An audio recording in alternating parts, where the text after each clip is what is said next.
नमस्कार, कुरुक्षेत्र में हैं आप, जिसका फैलाव वहाँ तक है जहाँ तक सूर्य की किरणें पहुँचती है। जहाँ न कोई नीति है, न कोई नियम है। जहाँ न सूर्योदय के साथ युद्ध आरंभ होता है, न ही सूर्यास्त के साथ युद्ध समाप्ति की घोषणा होती है। जहाँ कोई भी किसी भी क्षण अपने राजनीतिक साम दाम दंड भेद का भरपूर इस्तेमाल कर अपना राजनीतिक विजय पताका फहरा सकता है, साथ ही साथ राजनीतिक जमीन पर कब्जा कर सकता है। बिहार की राजनीति बहुत ही टेढ़ी खीर है और इसे समझना सबके बस की बात नहीं है। अगर आप राजनीति में पीएचडी डिग्री जो है वह आप पीएचडी होल्डर भी हैं, इसके बावजूद बिहार की राजनीति ऐसी है जो कभी भी आपको और आपके समझ को गच्चा दे सकती है। बिहार के मुख्यमंत्री नीतीश कुमार जी के अगर कुर्सी हम बात करें तो सीएम पद पर अगर कोई बात करे तो इस पर क्या कुछ होगा इसके बारे में कुछ भी कहना मुश्किल होता है। लेकिन नीतीश कुमार जी के सामने अगर कोई सीएम पद पर बात कर दे तो नीतीश कुमार जी से यह सहन नहीं होता है। हालांकि हमने बीते दिनों में यह भी देखा है कि नीतीश कुमार जी कैसे इस पूरे प्रकरण पर कुछ भी बोलने से बच रहे हैं, और जब नीतीश कुमार जी के सामने राष्ट्रीय राजनीति की चर्चा की जाती है तो नीतीश कुमार जी उस पर फूले नहीं समाते हैं। लेकिन बिहार में मुख्यमंत्री का जो पद है इस पर अभी जो है पूरी सटीकता से और पूरी मुखरता से बोलने से नीतीश कुमार जी भी बच रहे हैं और जनता दल यूनाइटेड पार्टी के लोग भी बच रहे हैं। आपको याद होगा कि कैसे शिवानंद तिवारी वाला मामला हो, जगदानंद सिंह का मामला हो या फिर राजद के कई कदावर नेताओं का मामला हो, सभी ने तेजस्वी यादव जी को सीएम बनाने की मांग कर ही दी है दबी जुबान में। लेकिन नीतीश कुमार जी इस पूरे प्रकरण पर कोई जवाब नहीं दिए हैं, बल्कि इसके विपरीत नीतीश कुमार जी कई मामलों पर तेजस्वी यादव जी को गले लगाते हुए और जोर शोर से तेजस्वी यादव जी का साथ देते हुए दिखते हैं। और कई ऐसे मौके हैं जहां पर जदयू दावा कर सकती थी, लेकिन जदयू पीछे हटते हुए दिख रही है, बैकफुट पर जाते हुए दिख रही है। आपको याद होगा कि उपचुनाव दो अभी संपन्न हुए हैं बिहार में, मोकामा और गोपालगंज। दोनों जगह नीतीश कुमार जी की पार्टी जनता दल यूनाइटेड कैसे बैकफुट पर चली गई, राजद कार्यालय जाकर के प्रेस कॉन्फ्रेंस करके जो है आपको बता दें कि मीडिया के कर्मियों के सामने राजद के प्रत्याशियों के नाम की घोषणा करते हैं। अब जो है बिहार में एक जगह और उपचुनाव होने हैं, मुजफ्फरपुर के कुन्नी में। लेकिन इसी बीच आपको बता दें कि नीतीश कुमार जी के सीएम पद पर अब फैसला आ गया है। कैसा फैसला? नीतीश कुमार जी के सीएम पद पर आखिर फैसला करने का खुबत किसने किया है? तो यह आपको बता दें कि यह पूरा मामला क्या है, इसे जानना आपको ज़रूरी है।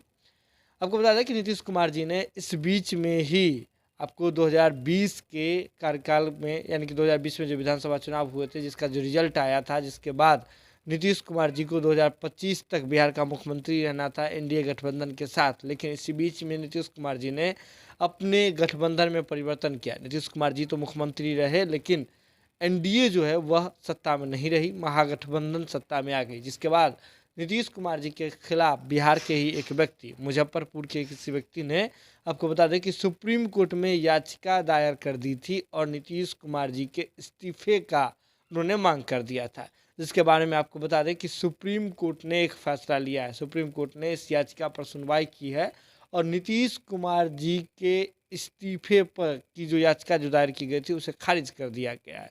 आपको बता दें कि उस याचिका में यह डिमांड की गई थी कि बिहार के मुख्यमंत्री नीतीश कुमार जी चुनाव से पूर्व जो है वो अलग गठबंधन में थे और वह गठबंधन जीत करके आई थी, जनादेश उस गठबंधन को मिला था, यानी कि एनडीए को मिला था। लेकिन नीतीश कुमार जी ने इस फैसले को बीच में बदल दिया और ऐसा करके उन्होंने जनादेश का अपमान किया है। तो इस आधार पर नीतीश कुमार जी को मुख्यमंत्री पद पर नहीं बना रहना चाहिए और नीतीश कुमार जी का जो सीएम का पद है उसे छीन लेना चाहिए, जिस पर सुप्रीम कोर्ट ने सुनवाई की है और सुप्रीम कोर्ट ने इस याचिका को खारिज कर दिया है। और सुप्रीम कोर्ट ने टिप्पणी की है कि सभी नियमों का पालन किया गया है, ऐसा गठबंधन बनाया जा सकता है, महागठबंधन बनाया जा सकता है। और नीतीश कुमार जी ने ऐसा ही किया है। राज्यपाल के सामने जाकर के उन्होंने न्यायिक प्रक्रिया से और पूरे नियमों का उन्होंने पालन करते हुए सब कुछ काम किया है।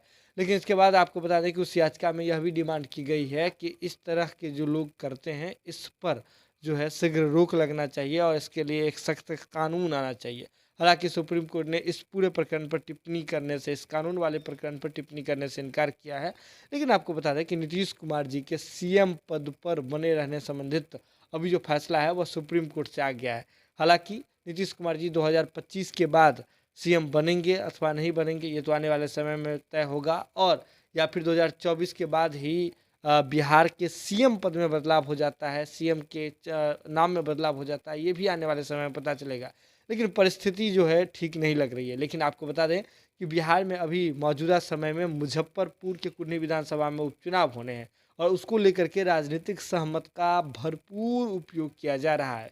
आपको बता दें कि मुजफ्फरपुर में जो है वह कितना अहम है इस बार चुनाव जीतना आरजेडी के लिए, और इसके लिए किस हद तक जाया जा सकता है, आपको यह जानना ज़रूरी है। आपको बता दें कि हमने बताया था कि कैसे गोपालगंज और मोकामा में उपचुनाव जो हुए थे उसमें आरजेडी के लिए जीतना जरूरी था। गोपालगंज जो है नाक का विषय था, लेकिन इसके बावजूद ओवैसी जी ने काफ़ी डैमेज किया राजद को, और ओवैसी जी ने इस नतीजे से जो है गोपालगंज के नतीजे जब आए तो उसे यह स्थापित करने का कोशिश किया कि मुस्लिम वोट बैंक जो है, जिसे कोई पार्टी जागीर समझती है तो उसे जागीर नहीं समझे, आपको उसके लिए जो है सोच करके और ट्रिकल करके रखना होगा चीज़ों को, तभी आप जो है उसका फ़ायदा ले सकते हैं। ओवैसी जी ने एक ऐसा संदेश देने का भरपूर कोशिश किया है गोपालगंज चुनाव के बाद, क्योंकि आपको याद होगा कि गोपालगंज में ओवैसी जी की पार्टी के जो प्रत्याशी हैं उन्हें 12,000 से अधिक वोट प्राप्त हुए थे। मोकामा में आरजेडी की सिटिंग सीट थी और मोकामा में आरजेडी विजय हो गई। लेकिन आपको बता दें कि अब जो है मुजफ्फरपुर का कुर्नी वाला जो सीट है वह भी आरजेडी के लिए सिटिंग सीट है। लेकिन इसी बीच हमने यह भी बताया था कि कैसे मुकेश सहनी जी जो वीआईपी पार्टी से आते हैं उन्होंने भी दावा ठोक दिया है कुर्नी सीट पर। मुकेश सहनी जी की पार्टी वीआईपी विकासशील इंसान पार्टी बीते उपचुनाव में मोकामा और आपको बता दें कि गोपालगंज में महागठबंधन को ही सपोर्ट कर रही थी और उसके प्रत्याशी के लिए ही चुनाव प्रचार करने का भी उन्होंने काम किया था। लेकिन आपको बता दें कि मुजफ्फरपुर बेहद अहम है मुकेश सहनी जी के लिए भी। तो ऐसे में मुकेश सहनी जी ने यह पहले ही घोषणा कर दिया था कि वे अपने पार्टी के प्रत्याशी को उतारने जा रहे हैं मुजफ्फरपुर के कुर्नी विधानसभा में। लेकिन अब भीतर खाने से यह खबर आ रही है कि मुकेश सहनी जी को सेट कर लिया गया, क्योंकि अगर हम देखें तो आपको बता दें कि कितना अहम है राजद के लिए कुर्नी विधानसभा का सीट, यह आपको नहीं भूलना चाहिए। क्योंकि कुर्नी जो है वह अनिल सहनी वहाँ से जीत करके आए थे, आरजेडी के ही जो है आपको बता दें आरजेडी के ही टिकट से जीत करके आए थे, आरजेडी कोटे से ही विधायक थे। लेकिन किसी मामले में निलंबित होने के बाद जो है उनकी सदस्यता चली गई, उनकी विधायक की चली गई, जिसके बाद जो है वहाँ उपचुनाव होने हैं।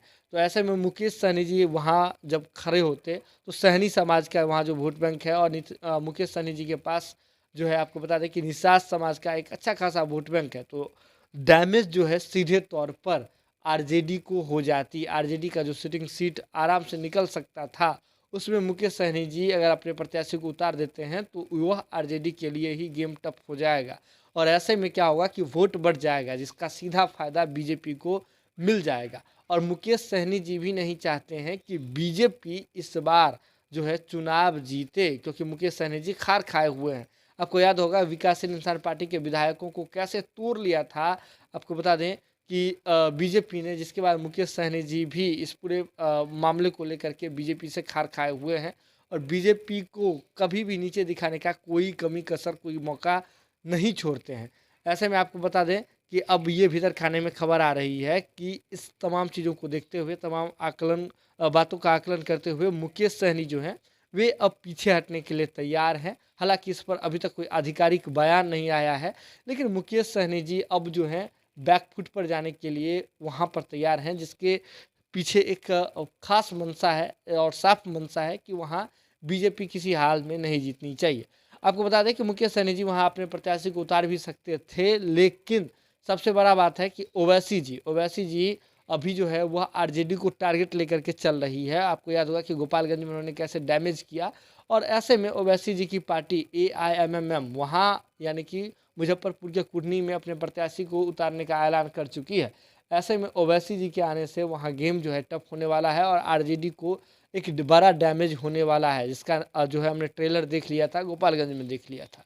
तो ऐसे में मुकेश सहनी जी इन तमाम चीज़ों को देखते हुए जो है पीछे हटने के लिए तैयार है, ऐसा इनपुट अभी जो है आ रहा है। हालांकि आधिकारिक अभी रूप से कोई फैसला नहीं आया, लेकिन इसी बीच जैसे ही यह भनक जो है आपको बीजेपी को लगी तो बीजेपी के प्रदेश अध्यक्ष इस पूरे प्रकरण में कूदे, पूरे मामले में कूदे। उन्होंने एक लंबा चौड़ा फेसबुक पोस्ट लिख दिया, और आपको बता दें कि जो संजय जायसवाल जी जो हैं, जो बीजेपी के प्रदेश अध्यक्ष हैं, वे अपने फेसबुक पोस्ट को लेकर के काफ़ी विषय में चर्चा का जो है विषय बने रहते हैं। जब नीतीश कुमार जी के साथ बीजेपी की सरकार थी, यानी कि नीतीश कुमार जी एनडीए कोटे से मुख्यमंत्री थे, तो आपको याद होगा कि संजय जायसवाल जी ने कैसे फेसबुक पोस्ट के माध्यम से बिहार के गृह विभाग को जम करके घेरा था, नीतीश सरकार को और बिहार के प्रशासनिक व्यवस्था को घेरा था। उस समय ऐसा लग रहा था जैसे बिहार में विपक्ष की कोई ज़रूरत ही नहीं है, सत्ता के घटक दल ही आपस में पक्ष विपक्ष का खेल खेल रहे हैं। तो एक बार फिर से संजय जायसवाल जी का जो है फेसबुक पोस्ट जो है वो उसने बोला है और मुकेश सहनी जी को उन्होंने जम करके घेरा है। उन्होंने कहा है कि मुकेश सहनी जी वहाँ पैसा लगाए थे तो रिकवरी करने के लिए नेताजी वहाँ काम कर रहे हैं, और ऐसे में इसके बाद मुकेश सहनी जी ने भी जम करके जवाब दिया है संजय जायसवाल जी का, और उन्होंने कहा है कि डॉक्टरी पेशा छोड़ करके वे पहले राजद में गए और राजद से फिर बीजेपी में है, और यह बात जग जाहिर है कि बीजेपी पैसे से जो है विधायकों की खरीद फरोख्त करती है, और ऐसे में उन्हें समझ नहीं आता है, यानी कि मुकेश सहनी जी को समझ नहीं आता है कि वीआईपी पार्टी जो है जब अपने प्रत्याशी उतारने की बात कह रही है तो इससे बीजेपी को क्या परेशानी हो रही है, बीजेपी की बौखलाहट क्यों बढ़ रही है। इसके साथ ही उन्होंने यह भी कहा, इस बात का दावा किया मुकेश सहनी जी ने कि कुर्नी विधानसभा वे खुद जाएंगे और बीजेपी को वहां पर धूल चटाएंगे। इसके साथ ही उन्होंने यह कहा कि संजय जायसवाल जी किस तरह का काम कर रहे हैं यह पूरे बिहार की जनता जानती है। यानी कि कुल मिलाकर बात समझिए कि एक और जहां जैसे ही मामला सेट होने का बात आया, इसके साथ ही जैसे ही यह खबर जो है बिहार के राजनीतिक गलियारों में चलने लगी कि मुकेश सहनी जी को तेजस्वी यादव जी और नीतीश कुमार जी ने सेट कर लिया है कुर्नी के विधानसभा उपचुनाव के लिए। इसके साथ ही आपको बता दें कि बीजेपी ने एक खतरनाक पिन मारा है, और इस पिन पर जो है मुकेश सहनी जी ने जवाब देते हुए कह दिया है कि अब वे जो है खुद कुर्नी विधानसभा में उतरेंगे और वहाँ बीजेपी को जो है आपको मजा चखाने का काम करेंगे, बीजेपी का को जो है धूल चटाने का काम करेंगे। ये आने वाले समय में पता चलेगा कि क्या कुछ होता है, लेकिन कुर्नी विधानसभा का जो सीट है वह तेजस्वी यादव जी के लिए बेहद अहम है, जो कि सिटिंग सीट राजद का ही वहाँ से था। तो ऐसे में मुकेश सहनी जी सेट हो पाते हैं अंततः या नहीं होते हैं, या फिर अपने राजनीतिक भविष्य को देखते हुए मुकेश सहनी जी वहाँ अपने प्रत्याशी को उतारने का फैसला लेते हैं, आने वाले समय में पता चलेगा। लेकिन आप जुड़े रहिए जनता टॉकीज के साथ, जो भी अपडेट होगा हम आपसे शीघ्र ही साझा करेंगे। अगर अभी तक आपने हमारे चैनल को सब्सक्राइब नहीं किया है तो सब्सक्राइब कर लीजिए और वीडियो शेयर करके हमारा मनोबल बढ़ाइए। बहुत बहुत धन्यवाद।